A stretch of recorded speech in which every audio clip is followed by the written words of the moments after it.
Merry Christmas! This is Officer Joe Mello with the Kent Police Department, and I'm here to read you a Christmas story. Christmas happens to be my favorite time of the year. My wife and I are big Mickey Mouse fans, so I have chosen Mickey Mouse and his friends Santa's Little Helper story to read to you today. It was Christmas Eve, and all was quiet. Mickey and Pluto were fast asleep when, achoo, achoo, achoo! A chorus of sneezes outside woke them. They ran to the window to see the commotion. Mickey couldn't believe his eyes. Santa Claus was standing in his backyard. Attached to Santa's sleigh were 9 reindeer with bright red noses. That's funny, Mickey thought to himself.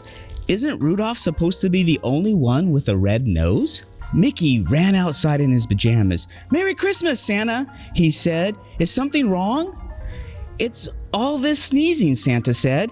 "Dasher was sniffling when we left the North Pole, and now everyone but Rudolph has come down with a bad cold. We all knew to get home to bed, but we still have 4 houses to visit." The reindeer promptly let out another round of sneezes. They looked miserable, but what could Santa do? He couldn't leave his last 4 houses without Christmas presents. "Gee, maybe Pluto and I can help," Mickey said. "We'd be happy to deliver the presents for you." "Oh, thank you, Mickey," said Santa. He lifted a huge red sack out of his sleigh. "My gift sack is full of Christmas magic.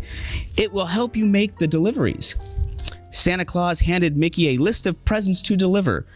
Then he climbed back into his sleigh, and the reindeer slowly lifted off into the sky, coughing and sneezing all the way.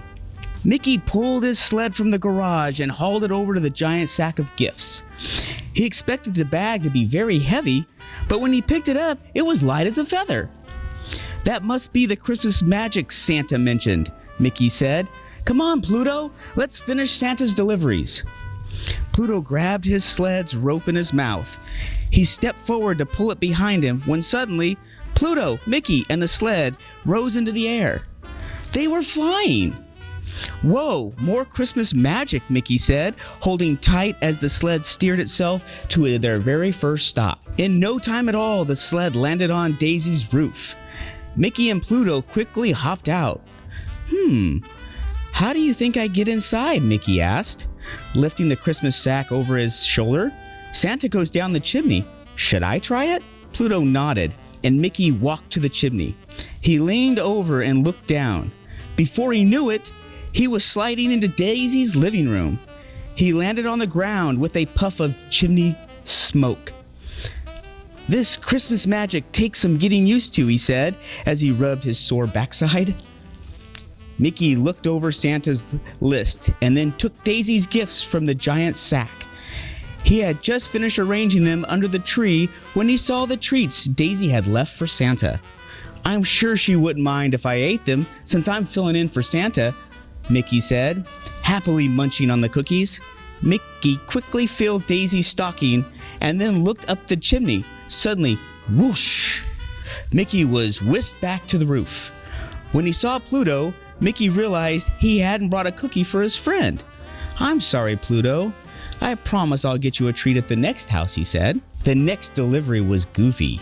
Mickey had just leaned in the chimney when Pluto grabbed the back of the sack in his teeth. He didn't want to miss getting a treat this time. The Christmas magic whisked them both down the chimney and into Goofy's living room. "Pluto," Mickey said, "I promised that I'd bring you..." "Uh-oh. No, look out!" Spotting the plate of cookies Goofy had left for Santa, Pluto ran right toward it. But he accidentally brushed against Goofy's tree and it went crashing to the ground. Mickey and Pluto fixed Goofy's tree as best they could, but it still drooped a little on one side. Mickey checked his list and got his friend's presents out of Santa's sack. "Maybe he'll be so excited about his gifts that he won't even notice the tree," he said. Mickey very carefully filled Goofy's stocking, and then he and Pluto went back up the chimney to their sled. Mickey and Pluto had to hurry. They had spent so long fixing Goofy's tree that they were running out of time to deliver the rest of Santa's gifts. At Minnie's house, Mickey rushed down the chimney, checking Santa's list on the way.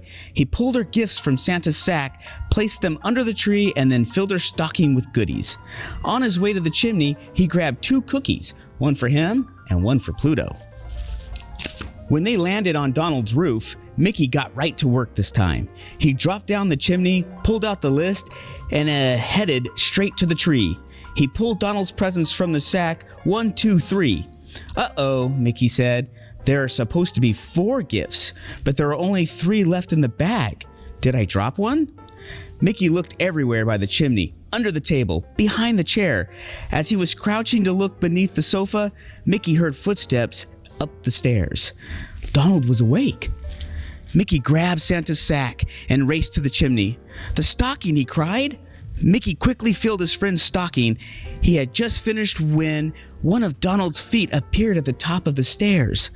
Luckily, Santa's Christmas magic was waiting. It whisked Mickey up the chimney seconds before Donald came down the stairs. "Phew," Mickey said as he and Pluto flew home. "That was way too close." The next morning, the friends all met at Mickey's house for Christmas breakfast. It seemed everyone had a different story about Santa's visit the previous night. "Santa must have been a little out of sorts last night," Daisy said to Goofy. "He left chimney soot all over my floor. He's never done anything like that before." "I know what you mean," Goofy said. "I think Santa bumped into my tree. It looked a little lopsided this morning." Donald exclaimed, "He's always been so quiet. I almost forgot," Minnie said to Donald. "Santa left one of your presents at my house." Suddenly, Mickey realized that he had left Santa's magic sack next to his tree. He looked around worriedly, but the sack was gone. In its place was a box with a tag that said, "Love, Santa." Mickey unwrapped the box. Inside was a beautiful snow globe of Pluto and Mickey riding with Santa in his sleigh. Mickey winked at Pluto. "No, Santa Claus definitely wasn't himself last night," he said. "Merry Christmas, everybody." Thank you for listening to my story, and I want to wish you and your family a Merry Christmas from the family at the City of Kent.